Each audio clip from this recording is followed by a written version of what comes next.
ओम नमः सिद्धेभ्यः। नमो अरिहन्ताणं नमो सिद्धाणं नमो आयिरियाणं नमो उवज्झायाणं नमो लोये सविसाहुणं।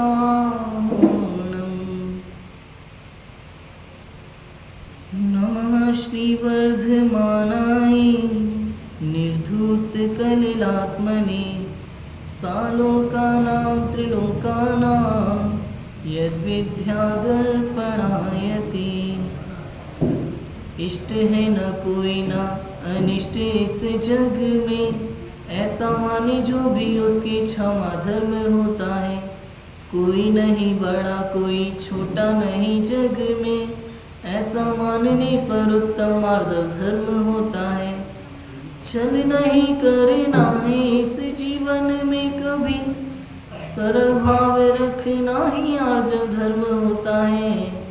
पर वस्तु अपवित्र लोभ नहीं करना कभी, आत्मा की शोचिता ही शौच धर्म होता है।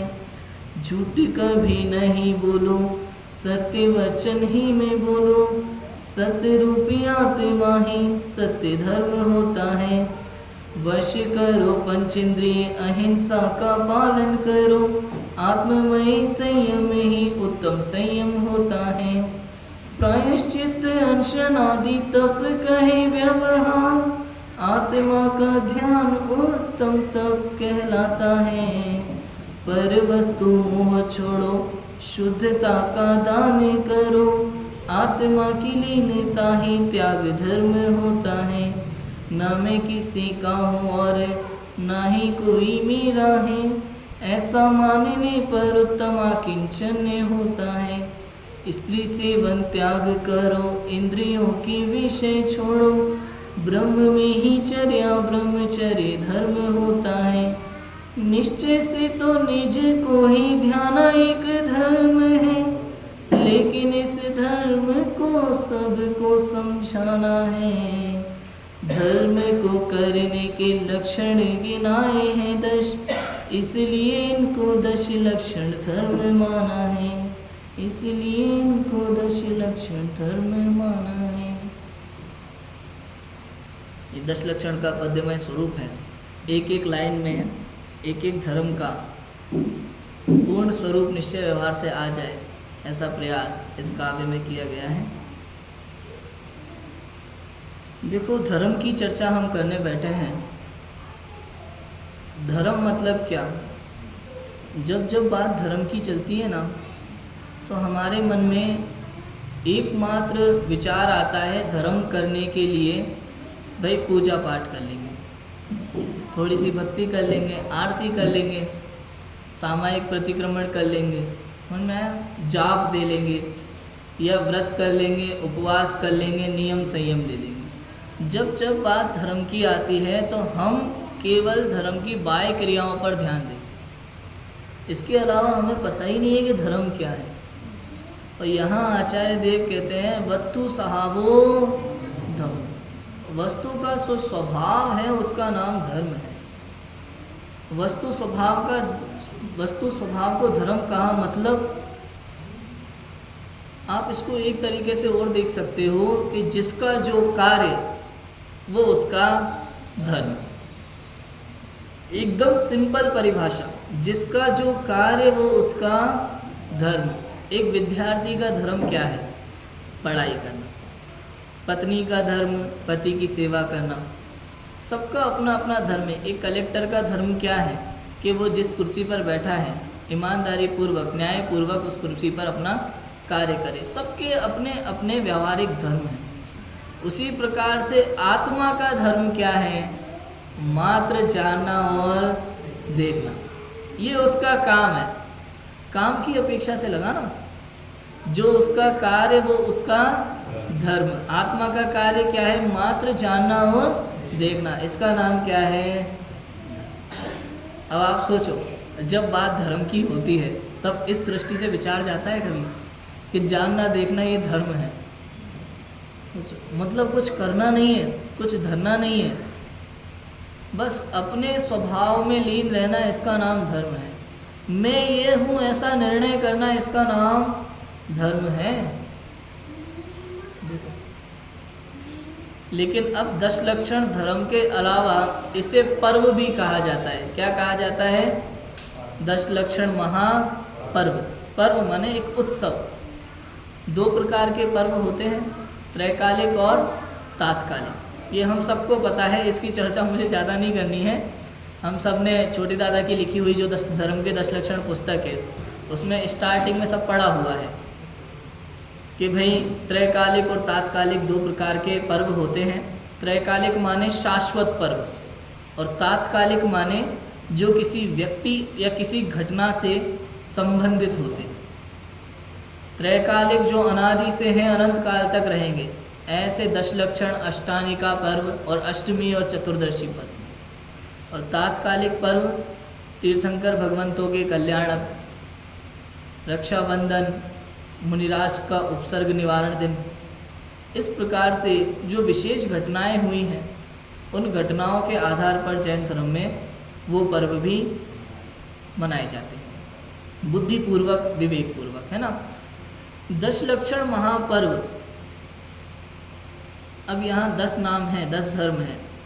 उत्तम क्षमा, उत्तम मार्जव, उत्तम आर्जव, उत्तम शौच, उत्तम सत्य, उत्तम संयम, उत्तम तप, उत्तम त्याग, उत्तम आकिंचन्य और उत्तम ब्रह्मचर्य।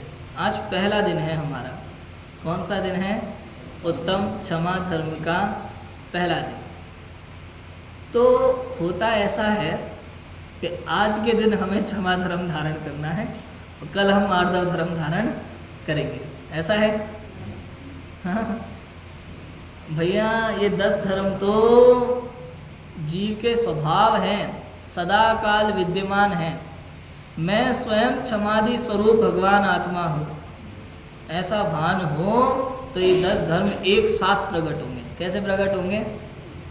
अच्छा, ऐसा होता है कि क्षमा है, मार्दव नहीं है, आर्जव नहीं है, ऐसा होता है कभी? अविनाभावी संबंध है। यदि क्षमा है तो बाकी के 9 भी होंगे ही होंगे। तो आज के दिन तो उत्तम क्षमा स्पेशल होता होगा कुछ, बाकी के नहीं होते होंगे क्या? ऐसा नहीं। अब ये जो 10 लक्षण है ना, 10 लक्षण धर्म, ये पूर्ण रूप से तो मुनिराजों के जीवन में पाए जाते हैं। पूर्ण रूप से किसके जीवन में पाए जाते हैं? मुनिराजों के जीवन में होते हैं, प्रगट रूप से। और एक देश रूप से पंचम गुण स्थानवर्ती श्रावक के भी पाए जाते हैं। मतलब जितनी जितनी कषाय का अंदर में अभाव है ना, उतने उतने ये क्षमादि गुण भी प्रकट होते हैं। आप देखो कौन से धर्म का विरोधी कौन सा विकार है? क्षमा धर्म का विरोधी कौन है? क्रोध। मार्दव धर्म का मान। आर्जव धर्म का माया। शौच धर्म का लोभ। सत्य का झूठ। सत्य का झूठ है। और संयम का हिंसा। असंयम हिंसा, है ना। और तप का विरोधी कौन है? इच्छा। इच्छा निरोधोस तपः। त्याग का विरोधी कौन है? त्याग का विरोधी कौन है? परिग्रह आकिंचन्य का विरोधी है। और ब्रह्मचर्य का विरोधी कौन है? कुशील ब्रह्मचर्य का विरोधी। अब त्याग का विरोधी कौन है?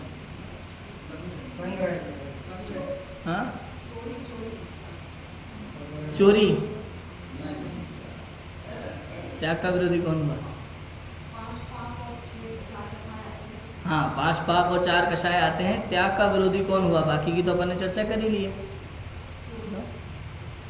चोरी। चोरी वास्तव में जब हम पर वस्तु को अपना मानते हैं ना, तो ये क्या है? चोरी का भाव है। और इसी का, और पर वस्तु मेरी नहीं है, ऐसा भेद विज्ञान, इसका नाम क्या है? त्याग धर्म है। आत्मा में तो त्याग उपादान शून्य तो शक्ति है ना। आत्मा तो कुछ त्याग ग्रहण कर सकता नहीं है। पर वस्तु को अपना मानना था, यही चोरी का भाव है। और इसी भाव का नाम, इसका नाम क्या है? त्याग। ठीक है। हमें आज चर्चा करनी है उत्तम क्षमा धर्म की। किसकी चर्चा करनी है? उत्तम क्षमा धर्म की। ये क्षमा धर्म क्या है? अब बहुत चर्चा चलती है क्षमा धर्म की, हम लोग क्षमा धर्म कैसे मनाते हैं, पहले इस पे विचार किया जाए थोड़ा सा। हम लोगों के जीवन में क्षमा मतलब क्या, और संसार क्षमा किसे समझता है? मतलब हमसे कोई गलती हो जाए तो फटाफट से सॉरी बोल देना, इसका नाम क्या है? क्षमा, माफ़ी मांग ली। और आजकल तो सॉरी और थैंक यू एक प्रसाद की तरह है, एकदम प्रसाद की तरह। चलते चलते अगर छींक भी आ जाए तो व्यक्ति सॉरी बोल देता है, किसको बोल रहा है ये भी नहीं पता मैं, लेकिन बोल रहा है। और उसे ऐसा लगता है मैं बहुत संस्कारी हूँ। क्यों? क्योंकि मैंने सॉरी बोला, मैंने थैंक यू बोला। अच्छा सुनो, बहुत सारा काम किसी व्यक्ति से ले लेते हैं हम, काम वो कर रहा है, मेहनत कर रहा है, ठीक है, और उसके बाद हम बोलते हैं उसे थैंक यू, और हमें लगता है हम बड़े, हम बहुत संस्कारी है। क्यों? क्योंकि इतना सारा काम लेने के बाद हमने उसे क्या बोला है? थैंक। सॉरी और थैंक यू एकदम कॉमन वर्ड लग गए। वास्तव में देखा जाए तो ये भी बहुत स्पेशल वर्ड है। अंदर से भाव आए बिना नहीं बोले जाते। बाहर में आप कितना ही बोलो उत्तम क्षमा सॉरी, लेकिन अंदर में परिणाम निर्मल हुए कि नहीं, इस पर विचार करो। हम लोग क्या करते हैं उत्तम क्षमा पर्व पे?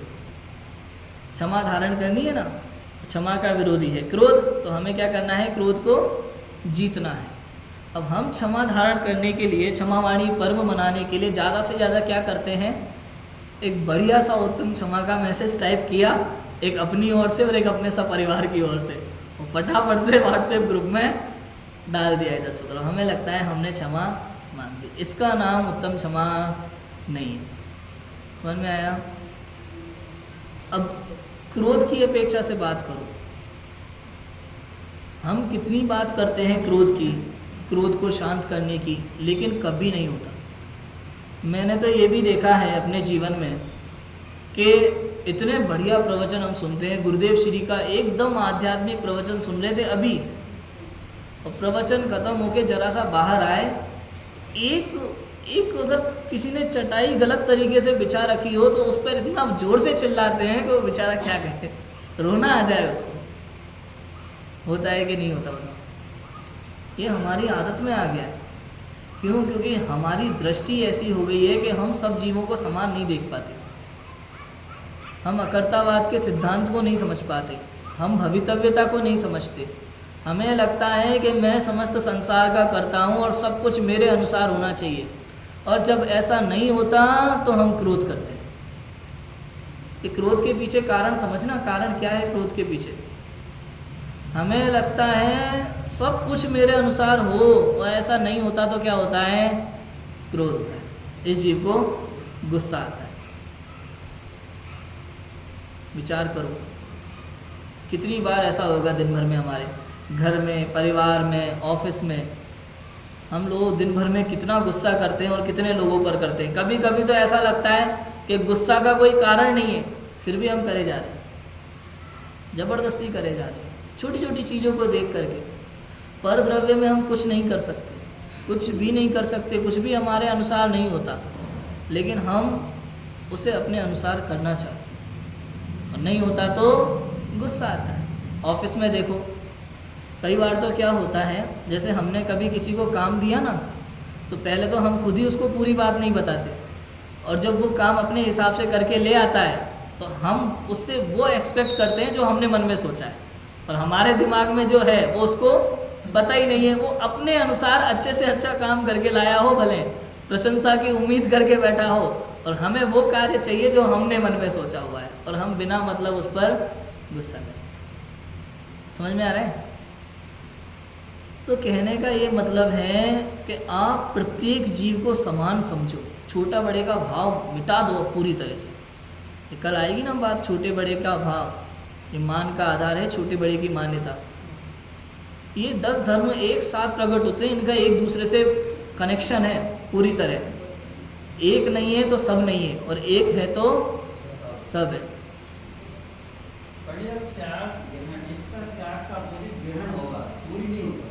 क्या त्याग का जो बताया था, चूर नहीं हो सकता उसका, त्याग का ग्रहण हो सकता है उसका, ग्रहण हो सकता है? चोरी कैसे हो सकता है? चोरी नहीं, देखो इस अपेक्षा से होगा वो कि भैया जब आप पर द्रव्य को मान्यता में अपना मान के बैठे ना, तो वो चोरी का ही भाव है। समझ में आया? पर द्रव्य को अपना मानना ये चोरी का भाव है, और इस मान्यता का त्याग कर देना ये त्याग का भाव है। समझ में आ रहा है? बिल्कुल। देखो, इस कथन में अनेक अपेक्षाएं होती हैं, अनेक अपेक्षाएं होती है, लेकिन यहाँ इस अपेक्षा से कथन किया जाता है। क्यों? आप जब जब शास्त्र में पढ़ोगे आपको कई जगह ये परिभाषा मिलेगी कि पर वस्तु को अपना मानना इसका नाम चोरी है। उसको मानने का भाव, उसको ग्रहण करने का भाव, ये जो ग्रहण करने का भाव है ना, ये चोरी का भाव है। क्यों? क्योंकि वो वस्तु मेरी नहीं है, और इसका त्याग जो मान्यता में हो जाता है इसी का नाम उत्तम त्याग। समझ में आया? तो इस तरह से अपेक्षाएं हैं वहाँ। अब देखो, हमारी बात चल रही है क्षमा और क्रोध को लेकर के। हम कितना क्रोध करते हैं, छोटी छोटी बातों को लेकर के परेशान हो जाते हैं, घर में, परिवार में, बच्चों को लेकर के। तो हमें करना क्या चाहिए? केवल क्षमा भाव धारण करना चाहिए। क्या करना चाहिए? क्षमा भाव धारण। ये क्षमा आत्मा का स्वभाव है। जैसे शक्कर में मिठास होती है ना, नमक में खारापन होता है, नींबू में खटास होती है, ऐसे आत्मा में क्षमा भाव है। ये क्षमा मेरा स्वभाव है, ये मुझे कहीं से लाना नहीं है। ये क्षमा स्वरूप भगवान स्वाभाविक, भगवान आत्मा मैं स्वयं हूँ, ऐसा अंदर में भान होना चाहिए इसी। कई बार हम लोग बोलते हैं कि मैं आपको हृदय से क्षमा करता हूँ, बोलते हैं कि नहीं बोलते? और मैं हृदय से क्षमा मांगता हूँ, ऐसा भी बोलते हैं। अब आप ये बताओ, हृदय से कोई किसी को क्षमा कर सकता है कि नहीं कर सकता? हृदय क्या है? हृदय क्या है? मन। ये मन क्या है? पुद्गल द्रव्य है। पुद्गल द्रव्य में क्षमा नाम का गुण है कि नहीं है? तो आप मन से किसी को क्षमा कैसे करोगे बताओ? आप हृदय से किसी को क्षमा कैसे करोगे? सोचो। मैं स्वयं क्षमा स्वभावी आत्मा हूँ, अपने इस स्वभाव का आश्रय ले तो क्षमा धर्म प्रकट हो, और दूसरा कोई उपाय नहीं, कोई उपाय नहीं है दूसरा। इस क्षमा स्वभावी आत्मा के आश्रय से ही क्षमा का धर्म प्रकट होगा। समझ में आया? आप इस क्रोध को घटाने जाओगे ना तो क्रोध घटेगा नहीं, कम नहीं होगा। करके देख लेना आप। ये जो विकारी भाव होते हैं ना, ये विकारी भाव कर्म के उदय में हम पर कई बार हावी हो जाते हैं। हावी हो जाते हैं मतलब समझे? इस समय विवेक काम नहीं करता, सही गलत का निर्णय नहीं कर पाते हम।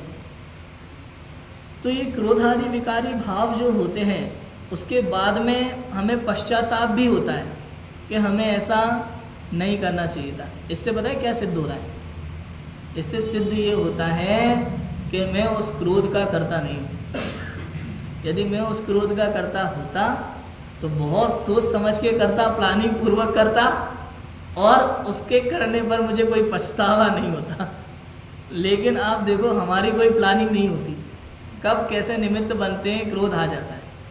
तो ऐसा क्या करें कि ये क्रोध उत्पन्न ही ना हो?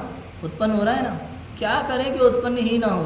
कि अपने क्षमा स्वभाव का आश्रय लेगा तो इस जीव को क्रोध उत्पन्न नहीं हो। एकमात्र उपाय, दूसरा कोई उपाय नहीं। समझ में आया?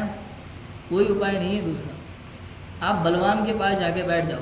जैसे कोई शत्रु है ना, हमारे ऊपर आक्रमण करना चाहता है, और हम किसी पहलवान दारा सिंह जैसे व्यक्ति के बगल में बैठे हैं तो उसकी आने की हिम्मत नहीं होती।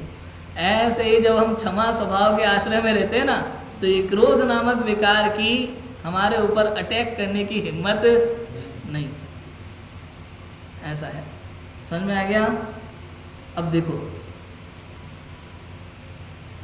क्षमा इस आत्मा का स्वभाव है, और प्रत्येक आत्मा में शक्कर में मिठास, सूर्य में प्रकाश, नमक में खारापन आदि की तरह भरा हुआ है। किंतु अनादि से ही अपनी भूल के कारण अपने स्वभाव से अपरिचित इस अज्ञानी जीव पर क्रोध नामक विकार हावी हो रहा है, और जरा जरा सी बात पर ये जीव क्रोध करने लगता है। गलती अपनी हो या किसी अन्य की, तत्क्षण ही क्रोध विकार हावी हो जाता है। थोड़ा सा निमित्त मिलता है और अज्ञानी जीव क्रोध करने लगता है। इस जीव को लगता है सारे संसार की जिम्मेदारी इसी के मजबूत कंधों पर है, सब कुछ इसके अनुसार ही होना चाहिए, और जब इसकी योजना के विपरीत कुछ होता है तो इसका क्रोध अत्यंत तीव्र हो जाता है। समझ में आया? हमें ऐसा लगता है संसार की समस्त जिम्मेदारी हमारे मजबूत कंधों पे है और हम सब कुछ अपने अनुसार चलाना चाहते हैं, और जब ऐसा नहीं होता तो हमारे ऊपर क्रोध हावी होता है। मैं दूसरों पर क्रोध करने की अपेक्षा से बात कर रहा हूँ मैं अभी कि हम क्रोध कब करते हैं, और जब कोई हम पे क्रोध करता है तब क्या परिणति होती है, इसके बारे में भी विचार करना चाहिए। अब कोई हम पे गुस्सा करता है, चिल्लाता है, तो हम तुरंत आग बबूले हो जाते हैं, हमें भी गुस्सा आने लगता है। अब सोचो तो ऐसे में क्या करना चाहिए इस जीव को। वास्तव में इस संसार में जो कुछ भी होता है वो अपने ही पूर्व कर्म का उदय है, ऐसा विचार करके केवल परिणाम निर्मल रखने चाहिए उस समय। पंडित टोडरमल जी तो मोक्ष मार्ग प्रकाशक में बार बार एक ही बात कहते हैं कि अपने परिणामों की संभाल रखना, अपने परिणामों की संभाल रखना। और भी एक और बात कहते हैं कि परिणाम बिगड़ने का भय रखना और परिणाम सुधारने का उपाय करना। समझ में आया? परिणाम बिगड़ने का भय रखना और परिणाम सुधारने का उपाय करना। कभी आपने सोचा ये परिणाम बिगड़ने का भय जो है, ये परिणाम बिगड़ने का अर्थ क्या है? ये परिणाम बिगड़ने का भय आप रख लोगे, समझ में आता है। जब कोई क्रोधाधिक विकारी भाव होते हैं तब हम समझ सकते हैं ये विकारी भाव मैं नहीं हूँ, समझ में? इसका नाम है भय रखना। ये विकारी भाव बुरे हैं ऐसा मानोगे तो क्या होगा? राग द्वेष, इष्ट अनिष्ट, और इष्ट अनिष्ट की मान्यता हो तो क्षमा धर्म नहीं हो सकता।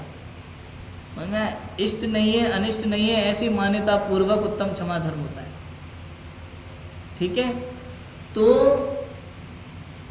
क्या करना चाहिए ऐसे में? क्या अर्थ लें इस बात का कि परिणाम बिगड़ने का भय रखना और परिणाम सुधारने का उपाय करना। सच कहें, जो परिणाम बाहर में है ना, वो परिणाम बिगड़ा हुआ परिणाम है। कौन सा परिणाम बिगड़ा हुआ परिणाम है? जो बाहर में परिणाम है, आत्मा से बाहर है, वो परिणाम कैसा है? बिगड़ा हुआ परिणाम। सोचो, परिणाम सुधारने का उपाय माने बार बार बाहर से दृष्टि हटा करके अंदर में दृष्टि ले आना, इसका नाम क्या है? परिणाम सुधारने का उपाय। कोई भी धार्मिक क्रिया हमारे जीवन में हो तो ऐसी हो कि आत्म कल्याण का प्रयोजन उसमें रहे।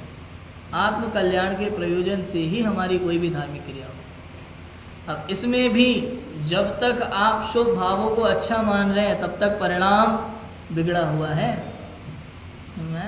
अच्छा परिणाम नहीं है। इस परिणाम को सुधारने की आवश्यकता है। तो परिणाम सुधारने का उपाय करना।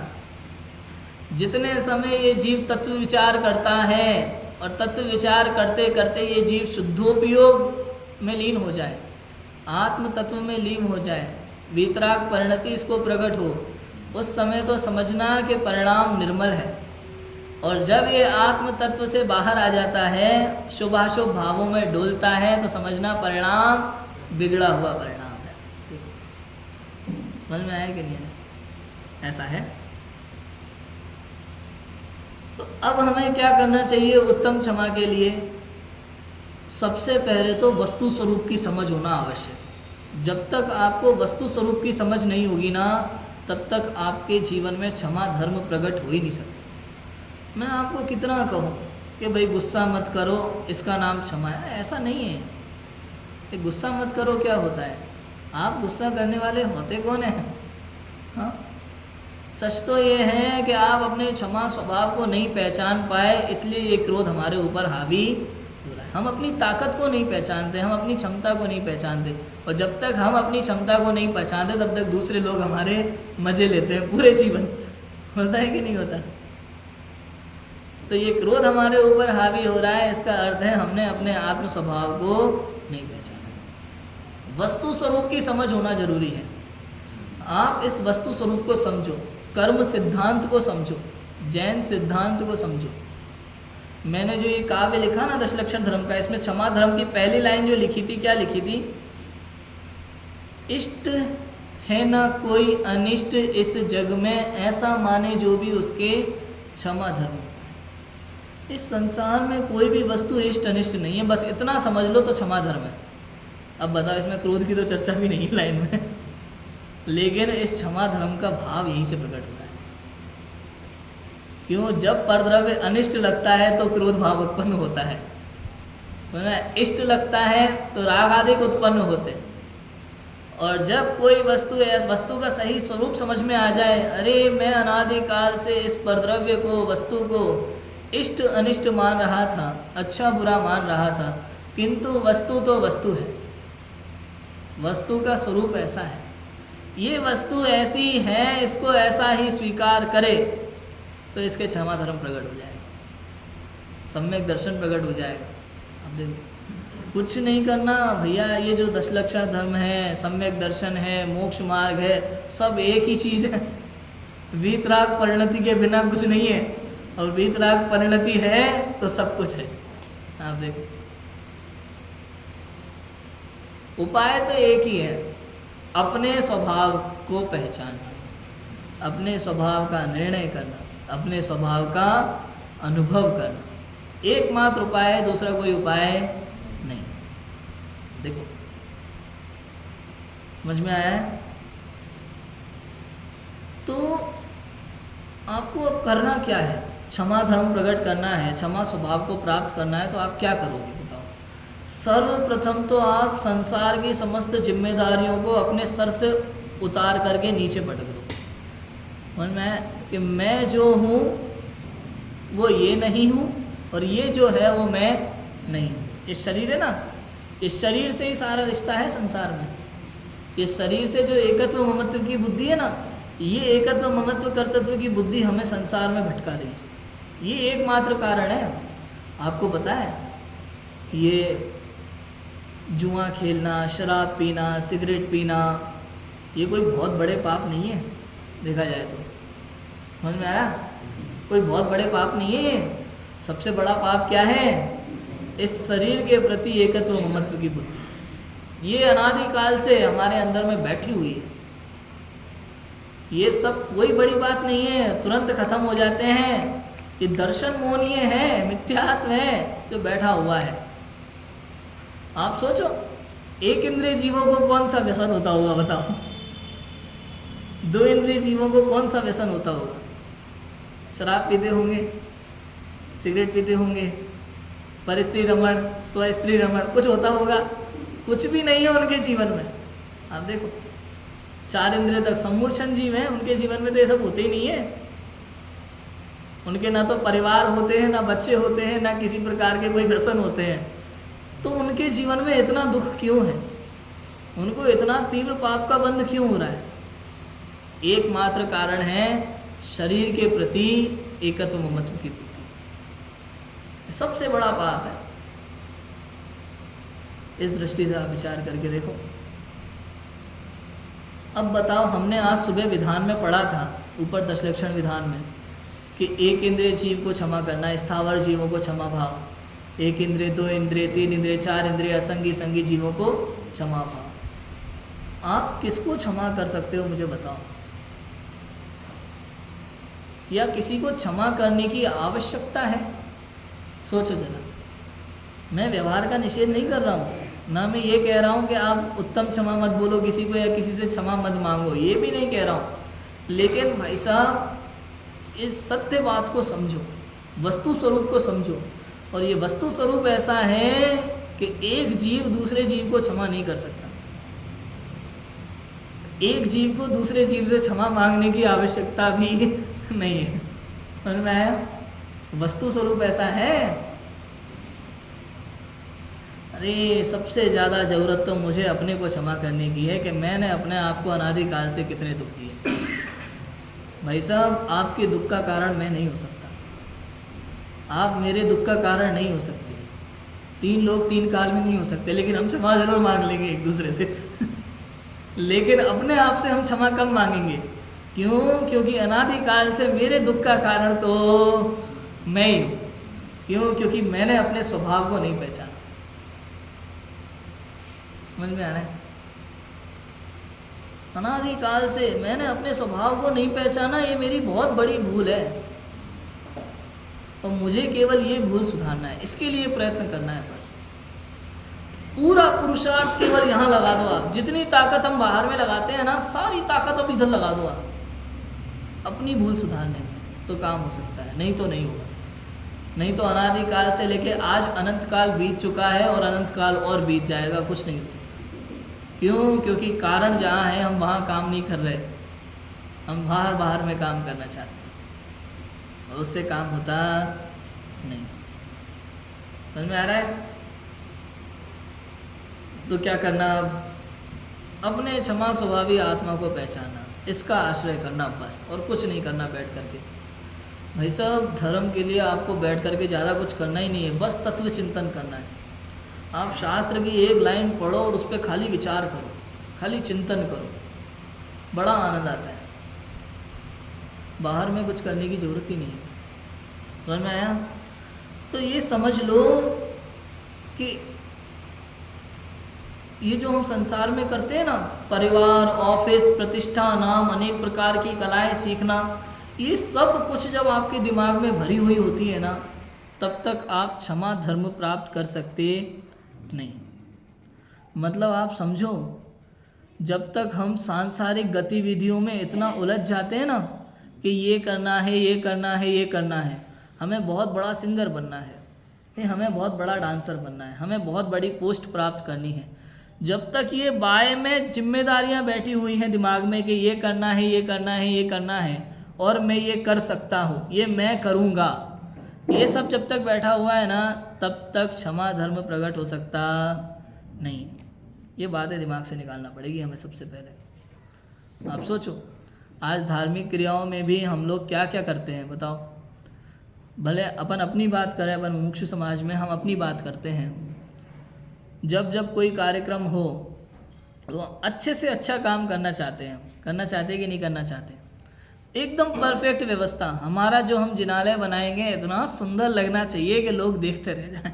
हमारा कोई कार्यक्रम हो तो इतना अच्छा होना चाहिए कि लोग देखते रह जाएं, और उसमें दुनिया भर की मेहनत करेंगे हम, दुनिया भर की प्लानिंग करते हैं, हम सब कुछ करते हैं। क्यों? क्योंकि अच्छे से अच्छा काम होना चाहिए हमारा, अच्छे से अच्छा दिखना चाहिए। अब जितना दिमाग हम बाहर की चीज़ों में लगाते हैं अच्छे से अच्छा करने के लिए, यदि थोड़ा सा भी सही जगह पे लगा लें, अपने आत्म स्वरूप को पहचानने में लगा लें, तो सम्यक दर्शन कोई बड़ी बात नहीं है भाई साहब। समझ में आया? कोई बड़ी बात नहीं है सम्यक दर्शन। थोड़ा भी दिमाग यदि हम इधर लगाएं अपना, तो कितनी उधेड़-बुन करते हैं कि नहीं हम बाहर के कार्यों में। यदि कोई दर्शन करने भी मंदिर में आए और बढ़िया सुंदर मंदिर देख करके कोई ना कोई गलती निकाले, भाई सब यहाँ पे ऐसा नहीं, ऐसा होना चाहिए। समझ में आया? क्योंकि हमारी दृष्टि बाहर में ही है। टोटल मंदिर में बैठ करके आत्म तत्व की बात सुनते हुए भी हमारा ध्यान केवल बाहर में होता है। और फिर कोई कहता है, मैं खुद सोचता हूँ कई बार अपने मन में कि भैया 12 साल हो गए, 15 साल हो गए, दिन रात हम स्वाध्याय कर रहे हैं, पढ़ रहे हैं, समझ रहे हैं, सीख रहे हैं, फिर भी कहाँ भूल हो रही है, कहाँ गलती हो रही है। तो एक ही बात समझ में आती है, स्वाध्याय करते हैं, पढ़ते हैं, समझते हैं और वापस वही बाहर की क्रियाओं में ऐसे उलझ जाते हैं कि सब भूल जाते हैं। अब देखो, दिन भर वो दिमाग में चिंतन चलता रहना चाहिए। हमारे माइंड में जब तक संसार के प्रति जिम्मेदारियों का बोझ है ना, कि ये मैं कर सकता हूँ, ये मैं करता हूँ, तब तक ये क्षमा धर्म आपको प्रकट नहीं हो सकता। क्यों? क्योंकि आपके मन में कर्तावाद है, आपके मन में इष्ट अनिष्ट की मान्यता बैठी हुई है। ये अच्छा है, ये बुरा है। जब तक ये जीवन में है तब तक हमारे यहाँ क्षमा धर्म प्रकट हो सकता नहीं। इतना है, समझ लो। आप बताओ, आप लौकिक में देखो, व्यवहार में, हमारी जीवन शैली में, ज़्यादातर हमारी जीवन शैली की बात करता हूँ क्योंकि हम रोज़ ये सब चीज़ें देखते हैं। हम पढ़ लेंगे शास्त्र की भाषा, शास्त्र पढ़ने के बाद वो तो इसमें लिखा ही है, हम पढ़ लेंगे, सुन लेंगे, चले जाएंगे, लेकिन वापस वही चीज़ें करेंगे घर जा कर के। तो हम जो करते हैं उसमें हमें ये शास्त्र की बातों को अप्लाई करना चाहिए हर जगह, तब हमारी गलतियाँ सुधर सकती हैं थोड़ी बहुत। समझ में आया? तो अब आप ज़रा विचार करो, जब हम इतनी प्लानिंग करते हैं, मैंने सुबह बताया था प्लानिंग पूर्वक कभी कोई कार्य नहीं होता, कभी कोई कार्य प्लानिंग पूर्वक नहीं होता, लेकिन फिर भी हम करते हैं कि नहीं करते? आप सोचो, बच्चों के भविष्य के लिए करते हैं, घर गृहस्थी में उलझ जाते हैं, हमें लगता है यह भी तो जरूरी है। बताओ, भाषा में आता है कि नहीं आता? घर के कार्य और ऑफिस के कार्य, अपने भविष्य को लेकर के प्लानिंग, हम क्या सोचते हैं ये भी जरूर, और जब तक ये जरूरी लगता है तब तक आत्मा जरूरी नहीं लगता। जब तक आपको बाहर के कार्य जरूरी लगते हैं, जब तक आपको परद्रव्य में फेरफार जरूरी लगता है, तब तक आत्मा जरूरी नहीं लगता। और आत्मा जरूरी नहीं लगता तो आपको क्षमा धर्म प्रकट हो सकता। समझ में आया? और यदि आपको क्षमा स्वभाव प्राप्त करना है तो क्या करना कि समझ लो, एक द्रव्य दूसरे द्रव्य का कर्ता, 3 लोक 3 काल में हो सकता। ये मैंने है ना एक्चुअली गुरुदेव श्री के प्रवचन सुन के और क्षमा धर्म पर, 10 धर्मों पर जहाँ जहाँ जो जो प्रकरण आया है उसको पढ़ करके, निचोड़ करके मैंने अपना आर्टिकल तैयार किया है अलग से, जिसमें मैंने मूल सिद्धांत की बात लिखी है एकदम प्योर, जो हमें अगर समझ में आ जाए तो काम हो जाएगा। ये क्रोध की बात हम बहुत पढ़ते और सुनते हैं कि भाई गाली देना, दुर्वचन कहना, क्रोध करना, गुस्सा करना, ये ना हो तो क्षमा भाव। केवल इतना नहीं है, इतना इजी नहीं है। हम क्रोध को नष्ट करने के पीछे लगे हुए हैं, क्रोध नष्ट ऐसे नहीं होता, तो क्षमा स्वभावी आत्मा के आश्रय से होता है। और यदि क्रोध नष्ट करना है, क्षमा स्वभावी आत्मा का आश्रय लेना है, तो उससे पहले की भूमिका है तत्व विचार की। और उस भूमिका में आपको ये विचार करना पड़ेगा कि कोई भी द्रव्य इष्ट अनिष्ट नहीं है और एक द्रव्य दूसरे द्रव्य का कर्ता नहीं है। ये विचार किए बिना आप आगे नहीं बढ़ सकते। ना तो आपको आत्म स्वभाव का आश्रय हो सकता है, ना आपके कषायों का अभाव होगा, और ना ही क्षमा धर्म प्रकट। इसलिए मेन भूमिका को समझो कि भूमिका क्या है। वो क्या है भूमिका? कि आप ये समझ लो कि एक द्रव्य दूसरे द्रव्य का कर्ता 3 लोक 3 काल में हो सकता नहीं है। संसार में वही हो रहा है जो होना है। मेरे क्रोध करने का तो कोई कारण ही नहीं है। आप इस लाइन पे थोड़ा विचार करो, मेरे क्रोध करने का तो कोई कारण ही नहीं है। अब बताओ, आपके जीवन में ऐसी कौन सी घटना हो गई कि आपको गुस्सा है? मारीची ने क्या किया था, जरा विचार करो। आदिनाथ भगवान का विरोध करके उठ के चला गया समशरण से। भरत चक्रवर्ती जैसे पिता थे, बाहुबली जैसे चाचा थे, तद्भव मोक्षगामी भाई थे, इतने सारे।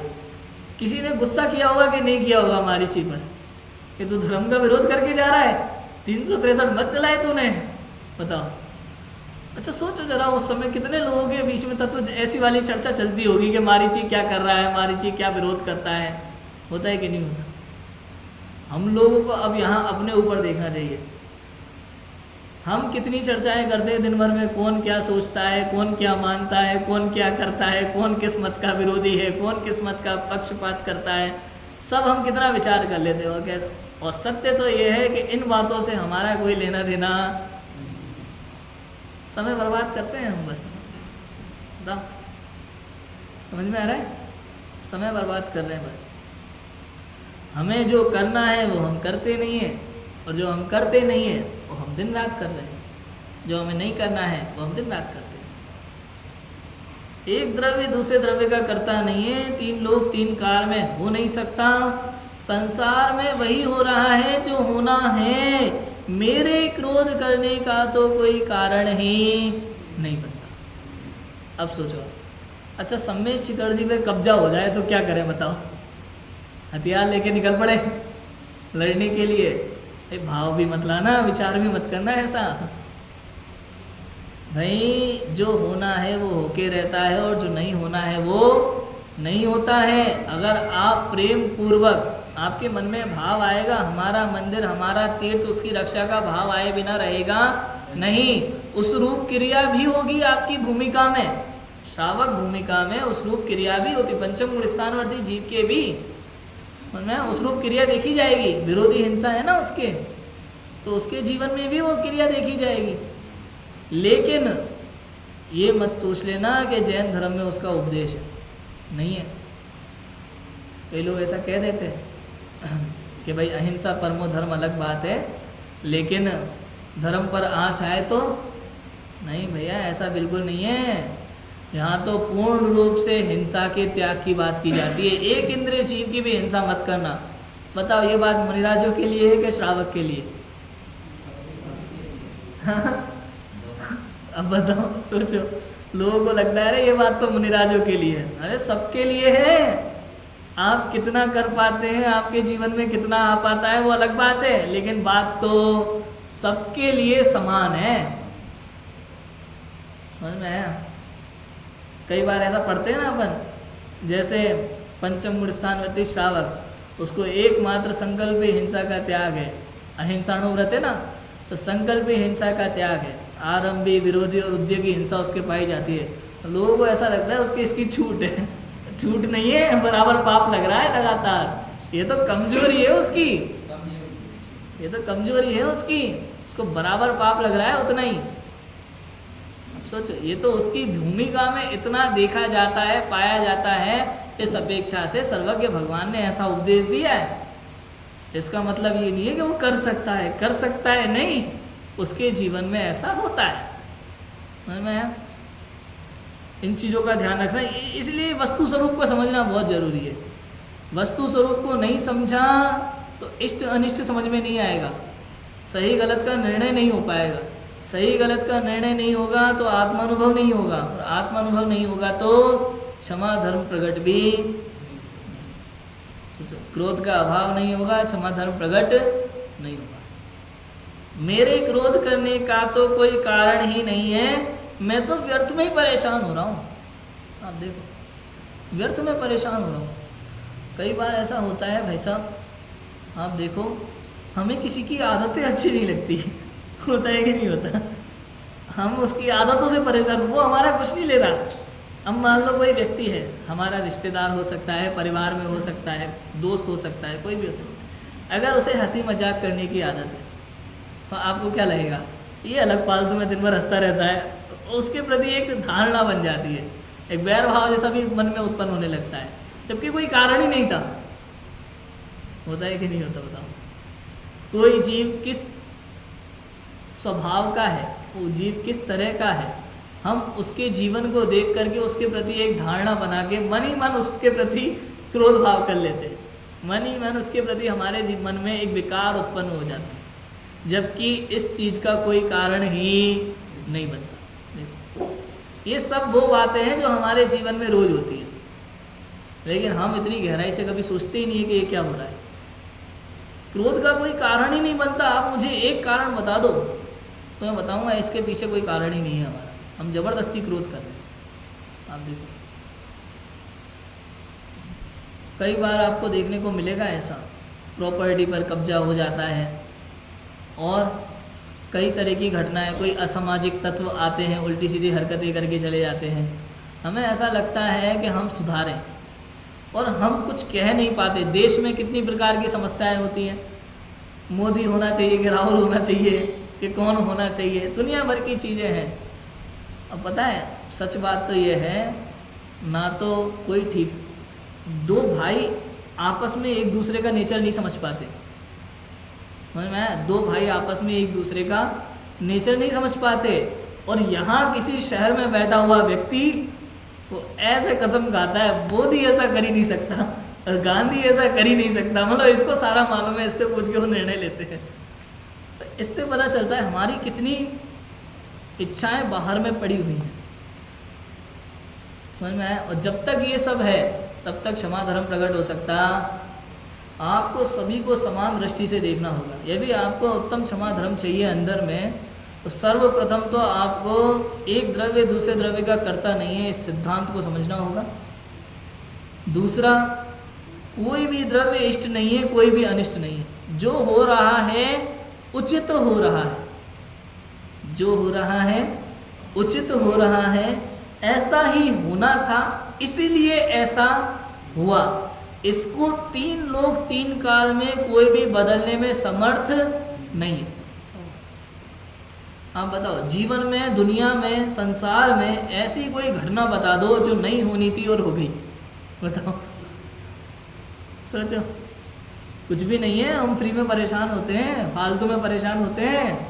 और भविष्य में भी आप चिंता मत करना, सारी चिंताओं से आज ही मुक्त हो जाओ कि कल जो होना है वही होगा, कोई इसको बदलने में समर्थ नहीं है। इसलिए मस्त रहो, अब मजे करो। अब आपको कुछ नहीं करना है, सारी चिंताओं से हम मुक्त हैं। क्यों? क्योंकि जो होने वाला है वही होना है, हमें कुछ करना नहीं। जब ये सिद्धांत जब समझ में आ जाते हैं ना, तो उसके बाद जीव अपने आप सही दिशा में मुड़ जाता है। और जब तक हमें इन सिद्धांतों की स्वीकृति नहीं है, तब तक समझना अभी दिशा सही नहीं, मतलब अभी काल लब्धि नहीं आएगी। यहाँ समझना पड़ता है कि अभी काल लब्धि आई नहीं है। क्यों? क्योंकि हमें सिद्धांत समझ में नहीं आ रहे। कई बार मुझे बोलते हैं लोग, आप ऐसी बातें करते हो कि कुछ करने की ज़रूरत नहीं है, अपने आप मेरी दुकान चली जाएगी क्या? अच्छा, मैं कल से दुकान मकान सब बंद कर दूँ, खाएंगे क्या, रहेंगे क्या? तुम में ताकत है तो करो। मैं अगर तुम कर लोगे, दुकान मकान सब बंद करके, घर परिवार त्याग करके और मुनि बन के वन में चले जाओगे, तो हम मान लेंगे कि तुम्हारी काल लब्धि आ गई। और जब तक तुम करने को तैयार नहीं हो, इस बात को स्वीकार करने को तैयार नहीं हो, तो समझ लेना अभी तुम्हारी काल लब्धि पकी। इतनी सी बात है। क्लियर है? सारी व्यवस्था अपने अनुसार अपने आप संचालित हो रही है और मैं उस व्यवस्थित व्यवस्था को बदलने की नाकाम हट से क्रोध करता रहता हूँ। उस व्यवस्था को बदलने की नाकाम हट से मैं क्रोध कर रहा हूँ। आप देखो, अपने पुत्र को सुधारने के लिए चिल्लाते हैं कि नहीं चिल्लाते, बताओ। कई बार ऐसे लोग मिलेंगे आपको, मुझे तो मिलते हैं, बहुत मिलते हैं। जब मैं बोलता हूँ ना बार बार, मुझे क्या है, गुस्सा थोड़ा अच्छा नहीं लगता है बिल्कुल। बचपन से मुझे गुस्सा बिल्कुल अच्छा नहीं लगता, और जो लोग गुस्सा करते हैं मैं थोड़ा उनसे बच के निकलता हूँ, भाई रहने दो। तो जब मैं ये बातें ज़्यादा बोलता हूँ कि हमें गुस्सा नहीं करना चाहिए, सबसे प्रेम से बात करना चाहिए, यदि किसी को कुछ समझाने का भाव है तो आप प्यार से समझा दो, और अगर समझता है तो ठीक है, और नहीं समझे तो उसे अपने हाल पर छोड़ दो। फिर विकल्प भी मत करना कि मुझे इसको समझाना है कि नहीं समझाना है, कोई विकल्प नहीं होना चाहिए। आपने अपना शुभ भाव जो आ रहा था समझाने का, उसका काम कर लिया ना, उसके बाद अपने हाल पे छोड़ दो। अब कई बार लोग ऐसा कहते हैं कि देखो ऐसा है, अपने बच्चों को डांटना भी पड़ता है, ऑफिस में अपने से नीचे वालों से काम करवाने के लिए चिल्लाना भी पड़ता है, और वो अच्छी बात है। या सुनना समझना, किसी भी अपेक्षा से यदि आप क्रोध को अच्छा मानते हैं, है ना, तो आप अनंत संसार बढ़ा रहे हैं, अपना संसार बढ़ा रहे हैं अपना, किसी भी अपेक्षा से। आप बताओ, मिथ्यात्व को हम किस अपेक्षा से अच्छा माने? हाँ, कि मिथ्यात्व को क्या लिखा? मिथ्यात्व वैरी का अंश भी बुरा है, ऐसे ही क्रोध का भी अंश भी बुरा है। किसी भी अपेक्षा से आप मुझे अच्छा नहीं मान सकते। यदि आपको क्रोध अच्छा लग रहा है, आपको कषाय अच्छी लग रही है, तो आपको स्वभाव अच्छा नहीं लग रहा, आपको आत्मा अच्छा नहीं लगता। ये समझना है। कितनी गजब की बातें आप देखो। और ये क्रोध की बात कर रहे हैं हम, कल इसी तरह की बातें हम अन्य कषायों पे भी करेंगे। बहुत चर्चा है, जितनी करें उतनी कम है। क्लियर है? तो हमें समझना क्या है कि हमें क्रोध के पीछे नहीं भागना। किसके पीछे नहीं भागना? क्रोध के पीछे नहीं भागना, क्योंकि क्रोध क्या है? औदैहिक भाव है। क्या है? औदैहिक भाव है, आए बिना रहेगा नहीं। जैसे हम कहते हैं ना, भूमि का अनुसार शुभ भाव आए बिना रहता नहीं है, ऐसे ही भूमि का अनुसार अशुभ भाव भी आए बिना रहता नहीं। बस ये आएंगे, निमित्त मिलेंगे। अब देखना, कई बार ऐसे प्रश्न है, जब आएंगे तो उसकी सज़ा क्यों मिलती है ना। सबसे बड़ी बात यह कि हम अपने स्वभाव को भूले हुए ना, अपने स्वभाव को भूले हुए हैं, और हमें क्रोध आदि की फिर अच्छे लगने लगते हैं। जब ये जीव स्वाध्याय करता है और तत्व ज्ञान इस जीव को प्राप्त होता है, आत्मानुभव होता है, तब उसके जीवन में चाहे बाय में कैसे ही निमित्त मिले, फिर उस समय उस जीव को अंदर में भेद विज्ञान चल रहा होता है कि ये मैं नहीं हूँ। ये एक समझने जैसा पॉइंट है। बाय में हमें थोड़ा सा भी निमित्त मिले तो हम हावी हो जाते हैं, एकदम पागल हो जाते हैं। आप मुझे उन मुनिराजों की महिमा आती है कि बाय में कितने भयंकर उपसर्ग थे, उसके बाद भी वे अपने स्वभाव से विचलित नहीं हुए। रक्षाबंधन पे उन अकंपनाचार्य आदि 700 मुनिराजों की महिमा आनी चाहिए। हम देखो राखी बांध करके हम बनाते हैं, गलत है। 700 मुनिराजों की महिमा आनी चाहिए। आप देखो, एक तरफ वो द्विपायन मुनि थे, द्विपायन मुनि क्रोध में आग बबूले हो गए थे, जरा सा एक निमित्त मिला, वो शराब पी करके उन लोगों ने थोड़े से अपशब्दी कहे थे, अपशब्दी तो कहते मुनिराज को, लेकिन उन्होंने क्या किया, क्रोध आहारक रिद्धि भावलिंगी संत थे, गुणस्थान गिर गया तुरंत, पहले में आ गए और बाएं हाथ से पुतला निकला, पूरी द्वारिका को जला दिया, इतने सारे जीवों को जला दिया और स्वयं को भी। एक तरफ ये द्विपायन मुनि थे जो क्रोध करके ऐसे नरक में गए, दूसरी तरफ अकंपनाचार्य आदि 700 मुनिराज, उनके सामने इतना भयंकर उपसर्ग का काल, वे सब के सब क्षमा भाव धारण करके आत्म स्वभाव में लीन हो गए, एकदम आत्म स्वभाव में लीन हो गए क्षमा भाव धारण करके। आप सोचो, उस समय वो भी क्रोध कर सकते थे, उन मुनिराजों के पास भी ऐसी रिद्धियाँ थी, मन में अगर चाहते ना तो केवल इच्छा मात्र से उनका उपसर्ग दूर हो जाता, लेकिन मन में उस तरह का भाव ही नहीं आता। देखो आप उन मुनिराजों को, उन्होंने अंदर में क्षमा भाव धारण किया, आत्म ध्यान में लीन होकर के बैठ गए।